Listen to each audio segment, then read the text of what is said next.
Chapter 2. The Ward, the Water, and What Elder Knew First.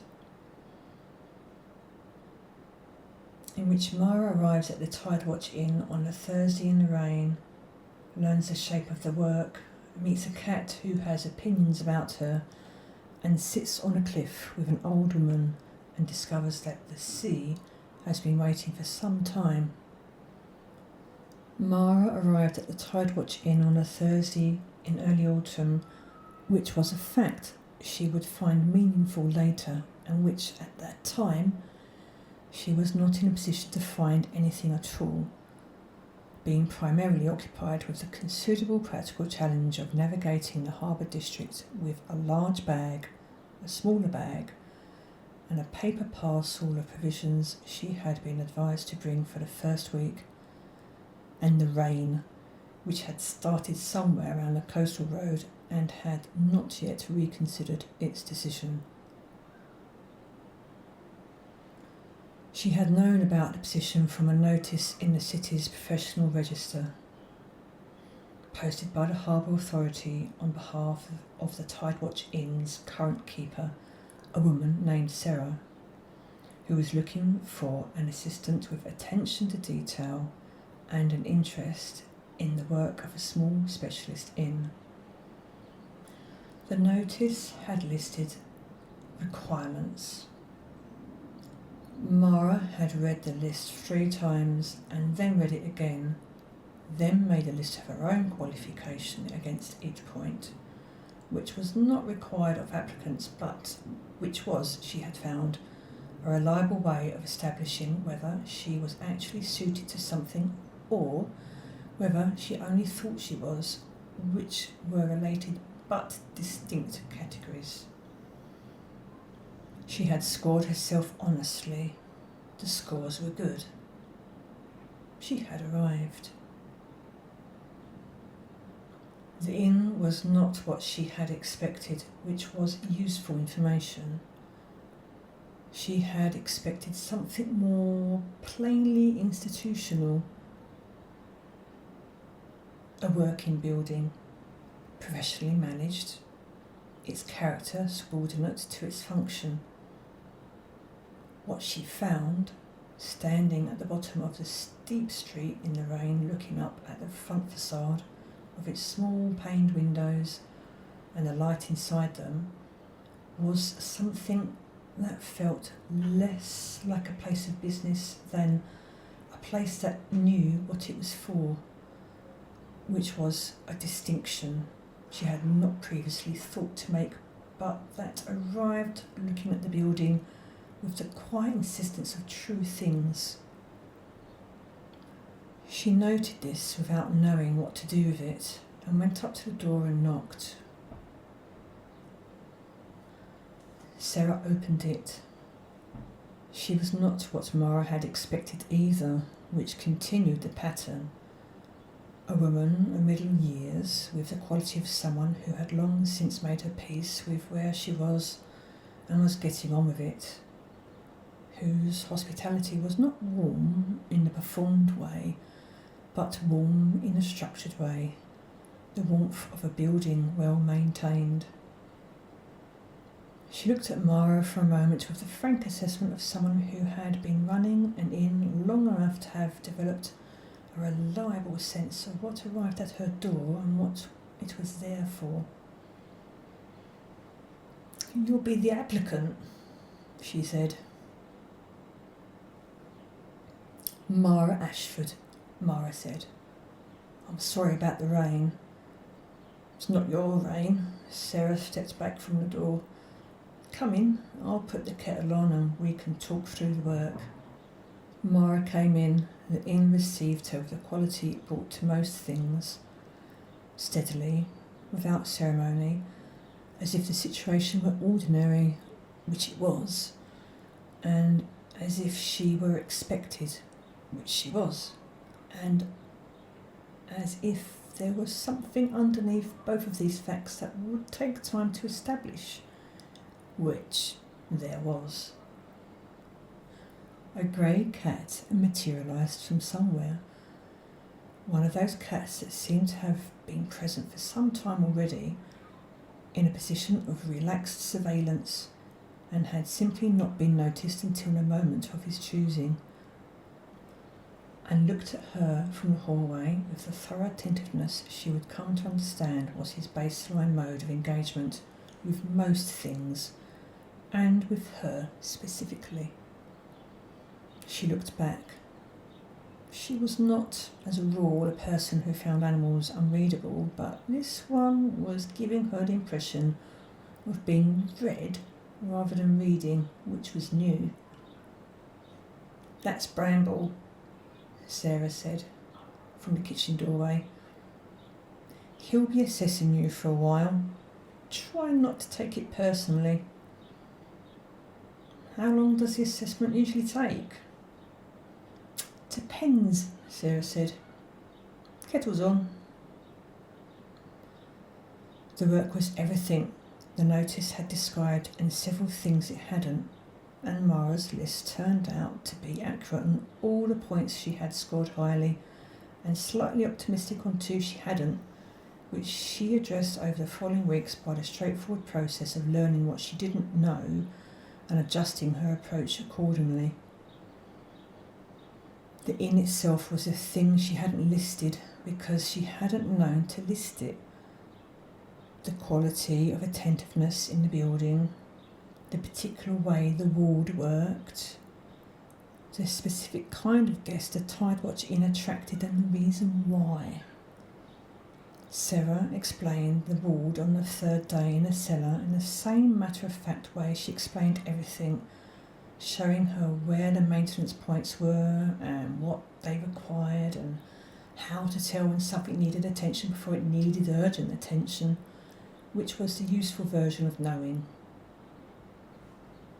"The ward keeps certain things in and certain things out," Sarah said, running her hand along the cellar wall in the particular place where the ward's signature was strongest.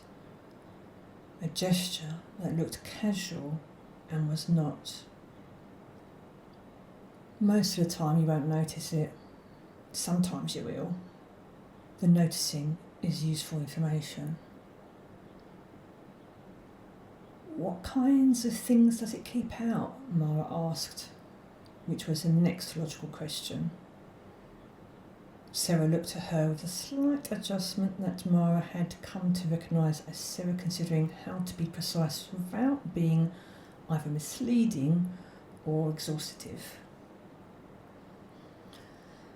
"Things that would be bad for the guests, bad for the inn. The ward is old enough that it has a view, more or less, about what the inn is for. I found it's generally right." A pause. "When you feel the inn sits wrong, and you will feel it, eventually, the way you feel a room where the air's gone bad before you've worked out why, that's useful information too. Note it. Think about it. Don't dismiss it."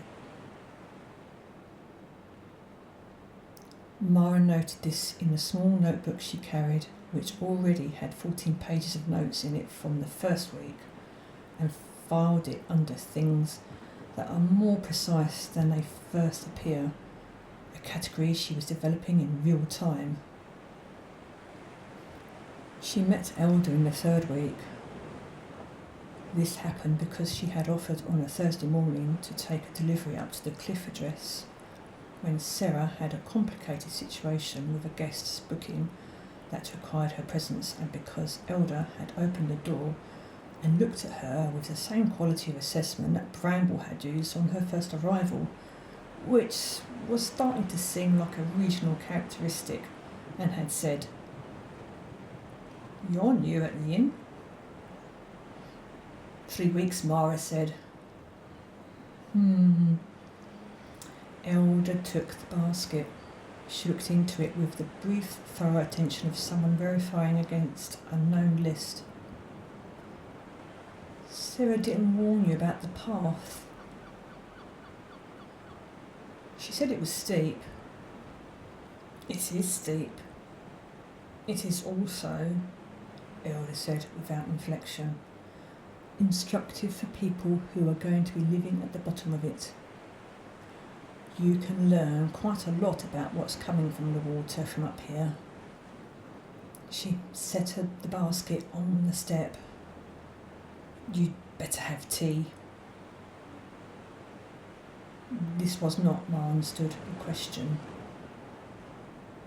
The tea was strong and had something in it she didn't ask about, and the view from the bench on the cliff south-facing wall was, as Elder had implied, without saying, significant. The harbour spread below them in the late morning light, the water moving in its ordinary way, and beyond the headland the open sea extended to the horizon in that specific grey-green that the Atlantic kept for this coast, for this particular latitude. A colour of water that knew itself well and had nothing to prove about it. Bramble had come with her up the path, which she was already in her third week, accepting as simply how things were, and he was now sitting at the cliff's edge looking at the sea with an expression she was cataloguing as something between professional attention and something else, something she didn't have a category for yet. He watches the water, Elder said, not looking at Bramble, looking at her tea. I've noticed. He's been doing it since he arrived at the inn. Before that, I expect, but I can only speak to since. She drank her tea. There's something under the water that he finds interesting. I found it interesting too for some years now. We've been watching it from our respective positions more or less in parallel. I think it's patient.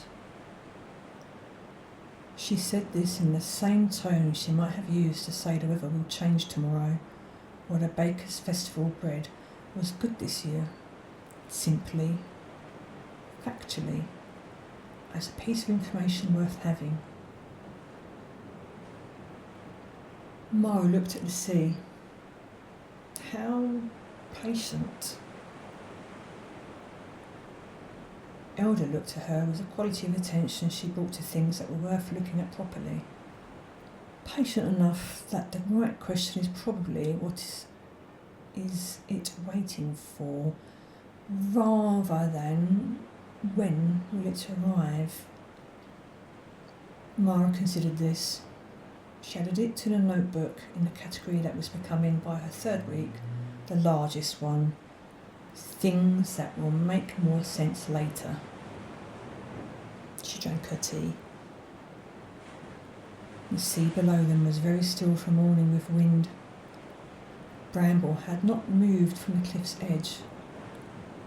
The harbour town went about its business in the ordinary way of harbour towns.